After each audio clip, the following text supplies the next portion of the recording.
Welcome to this webinar, which is a summary of the Sussex Quality Improvement Group, snappily named QIG, meeting of the 11th of October 2016. I'm Tim Strickland, who chaired the meeting and hopefully can give you the information that you would have gleaned had you been there. So welcome, colleagues.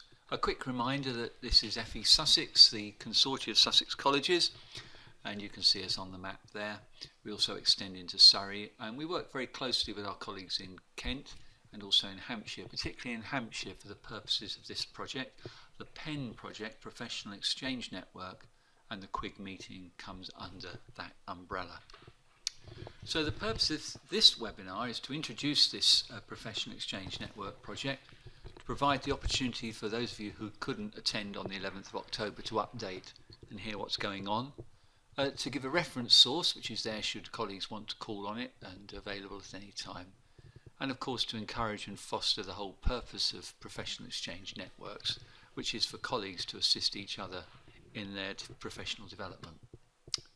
So our meeting of the 11th of October had an action-packed agenda.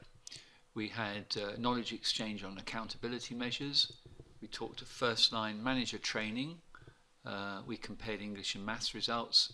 We talked about successful strategies for improving maths, and actually that's equally applicable to English. There was feedback from recent Ofsted inspections regarding work experience. And finally we talked about the Sainsbury's review, and I'll run through each one of those now in this webinar. Well, if you haven't come across the new accountability measures, which are heading the way of further education, you will do very shortly. They're based on progress, attainment, achievement in English and maths, and retention, and one that should be there but I was going to speak about rather than record on the screen, which is work experience progression to work. And tables will be published in January and March of the 2017 showing these at institutional level and allowing comparison between colleges or schools for that matter, because they're a common yardstick by which to measure both. So these are going to replace some of the key performance indicators we have already. As FE Sussex, we're doing a few sessions on these over the next month or two, and if you can't make it to one of our meetings, you'll pick up the information from one of the ETF sponsored webinars. So from 2016, which is the current academic year in other words, minimum standards are going to change to progress-based standards.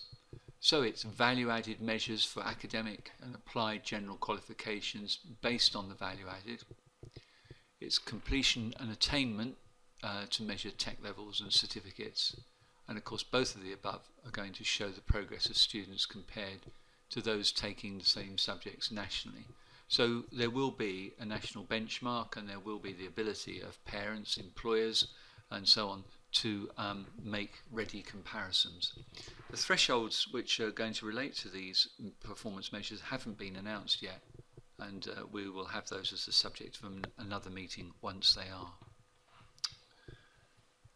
From 2017, so that's the academic year beginning, reporting on outcomes below level 3 will be required, and disadvantage will be based on the pupil premium. Whereas 2018 it will add in work-based learning and apprenticeships within the headline measure, and in the interim period performance tables will link apprenticeships to the achievement rates. So we'll watch out for those. And moving on to the second item on the agenda, this is an ETF sponsored project for FE Sussex to devise resources for first line manager training. And you can see from the screen there are 10 titles there, 10 different modules which will be available via the ETF for staff to use in terms of their professional development. The titles you can read as equally as well as I can. What I would say is each module comprises one period of reflection and home exercise working, 1 day's attendance at college with a trainer, maybe an internal person or maybe external, and then a short reflective log type piece of work. And that will then give people the pass on these, if that's the right word, they will achieve their first line manager training modules. How many modules are done, what combination college uses, and how they interpret the units which have been written, particularly so that they can be adapted to individual colleges or training providers. That's up to the college itself. But in terms of the ETF, it is starting to put in a national standard for first-line manager training. And first-line manager training, incidentally, is consistently identified as one of the areas in which colleges require staff and can't deliver on it.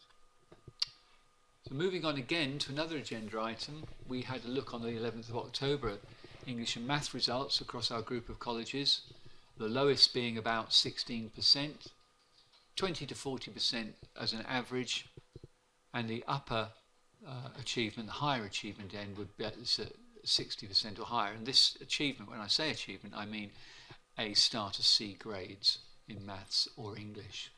It was interesting to have a little bit of straw poll research which linked timetabling hours to achievement. 2.5 to 3 hours per GCSE on average was about normal, and there were a number of colleges which provided additional sessions for revision for maths or revision for English in the holidays just prior to the exams occurring, or at the weekend prior to the exam. Those colleges which were at the upper end had some commonality in their strategies for success for improving maths results, or English for that matter. The first was they were extremely thorough diagnostics, so before the student even started, the college had a really good idea on where they were progress-wise. On exam day, anything to make sure the attendance was there to get them in the door. The breakfast club idea was very popular, free bacon rolls or whatever. Some colleges have a policy where all staff, regardless of their position, regardless of the qualifications they already hold, will take a GCSE to show solidarity with the student, I think. And in other colleges, the use of aspirational language is absolutely critical. The student can't say, I'm no good at maths. They have to say, I'm good at some bits of maths, and I will improve the other bits. The attendance policies are rigorously enforced at the better performing providers. That can be via text messaging, it can be via physically going around finding students, it can be via running a bus out to pick them up when they oversleep, but it is done swiftly and concisely. A member of staff will go and find the student in the smoking shelter, in the refectory, in the library, in learning resources, wherever they are, or in the workshop, because their plumbing project overran, and they will get them out and they will get them into English and maths. Within this, the contextualisation and embedding of maths in vocational subjects was very important. Students responded well if they could see a direct link to the maths that they're doing and the need for it in their chosen path for employment. So that led to selling of maths as an integral part of the course, and that being done from day -1, in other words, from the first point of student inquiry. And the final strategy, which was extremely important, was the integration of vocational and maths and English subject teachers. So if I, as the engineering teacher, am doing the area of a piece of sheet metal 1 week, and calculations relating thereto, and then cutting the metal and producing the finished object, the actual theory of areas, perimeters, etc. is going on in maths that week. That requires close cooperation between tutors, it requires synchronising of schemes of work, it requires quite a bit of meeting time, but when it's done, it works very successfully. So finally, to talk about the Sainsbury's review, there's going to be major changes ahead in the way in which awarding bodies operate, assuming the government go ahead and implement this policy, which looks highly likely. So for all the awarding bodies we've got at the moment, we will be reduced to 15 vocational pathways, and there they are, and you can immediately rush and have a look on the screen to find your own. Mine is there somewhere, halfway down, engineering and manufacturing. And it means that one board will have the responsibility for producing the qualifications in that area. So you won't have a choice anymore between Pearson's or Sitting Guilds or whoever. It'll be whichever awarding body is responsible for, let's say, creative and design or construction, whatever your vocational area is.